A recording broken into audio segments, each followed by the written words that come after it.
بسم اللہ الرحمن الرحیم۔ السلام علیکم۔ آج ہم پھر ایک نئی کہانی کے ساتھ حاضر ہیں۔ ایک عورت آپریشن کے کمرے میں داخل ہوئی تاکہ اس کا بچہ پیدا ہو، اور اسی دوران اس کی روح قبض کر لی گئی اور اس نے ایک خوبصورت بیٹے کو جنم دینے کے بعد وفات پائی۔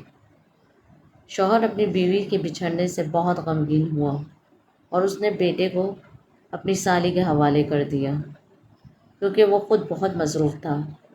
7 ماہ بعد اس آدمی نے دوسری شادی کر لی اور اس نئی بیوی سے اس کے ایک بیٹا اور ایک بیٹی پیدا ہوئے۔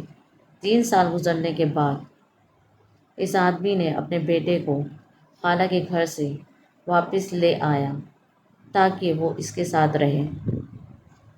بیوی نے اپنے بچوں کا تو خیال رکھا، لیکن اس بچے کا خیال نہ رکھا۔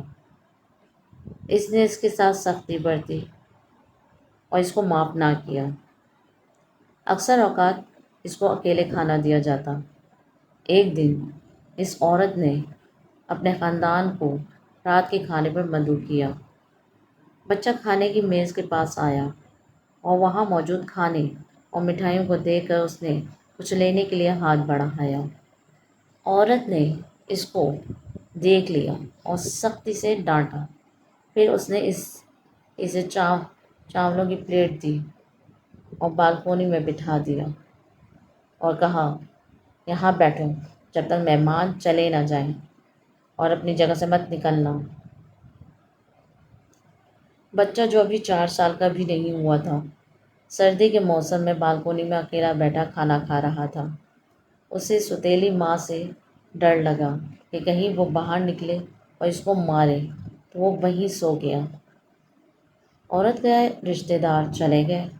عورت نے اپنے بچوں کو لے کر سونے چلی گئی۔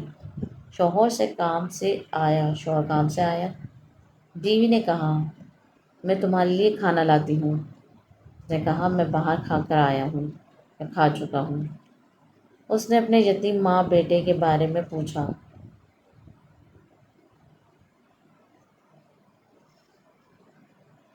تو وہ بیوی نے کہا وہ اپنے بستر پر سو رہا ہے اور بھول گئی اس کو بالکونی میں بٹھایا تھا۔ شوہر سو گیا۔ سوتے میں اس نے اپنی مرحوم بیوی کو خواب میں دیکھا جو کہہ رہی تھی، اپنے بیٹے کا خیال رکھو۔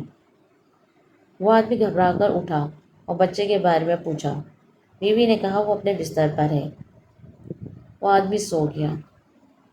پھر اس نے اپنی مرحوم بیوی کو خواب میں دیکھا جو کہہ رہی تھی، اپنے بیٹے کا خیال رکھو۔ آدمی نے دوبارہ پوچھا۔ بیوی نے کہا، آپ بات کا پتنگڑ بنا رہے ہیں۔ بچہ اپنے بستر پر سو رہا ہے، فکر نہ کریں۔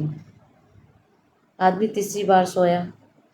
پھر اس نے اپنی مرحوم بیوی کو دیکھا جو کہہ رہی تھی، اب تمہارا بیٹا میرے پاس آ گیا ہے۔ آدمی گھبرا کر اٹھا اور بستر میں بچے کو دیکھا، وہاں نہیں ملا۔ پھر اس نے گھر کے ہر کونے میں اس کو تلاش کیا، نہیں ملا۔ اس نے بالکونی کا دروازہ کھولا تو دیکھا بچہ ساری سردی سے کانپ رہا تھا۔ اس نے اپنے جسم کو لپیٹ رکھا تھا اور سر کو گھٹنوں میں چھپا رکھا تھا۔ بچہ زرد چہرے کے ساتھ بے حرکت تھا۔ باپ نے اس کو ہلایا تو معلوم ہوا کہ وہ انتقال کر چکا ہے۔ اس کے ہاتھ میں چاولوں کی پلیٹ تھی، کچھ کھا چکا تھا اور کچھ چھوڑ دیا تھا کیونکہ وہ اس سے ملنے والا تھا جو اس پر رحم کرے گی۔ وہ اپنی ماں سے ملنے والا تھا۔ خدا کے واسطے اپنے بچوں اور دوسروں کے بچوں کے ساتھ رحم دلی سے پیش آیا کریں۔